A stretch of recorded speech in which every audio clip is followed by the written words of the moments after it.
But at the same time, if you choose to franchise, you want some controls in, but you want to not be, like I think say Subway, for example, they're very strict with what you can and can't do. And now there's special subs that they're putting up that are okay price. They can only have those ingredients. Like you can't add any veggies, any sauces, nothing. So you have to be very, very tight on that control. And as far as like times you're open and closed, you have to submit a schedule every year for their approval, and you have to stick by it. Basically, unless there's like a travel ban or a hurricane or tornado, like a very extreme event. Let's say it's really bad for roads for snow and ice. Joe, you would know because you used to be in Long Island. They can no longer just decide to close. They have to stay open until time says, just in case that one person stops by at very late at night and complains they were closed before the hours listed.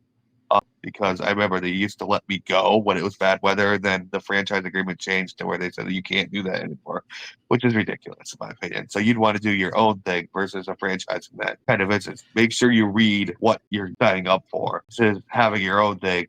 Hey, at least you have the freedom to do as you choose. Like if it's bad weather and you're not busy anyway, what's the point of being open? You're just losing money. I want my Waffle House at 2 a.m. during the craziest hurricane in America. I don't care what anybody says. If I don't have that, the weather is not enough to justify closing. Period. End of story.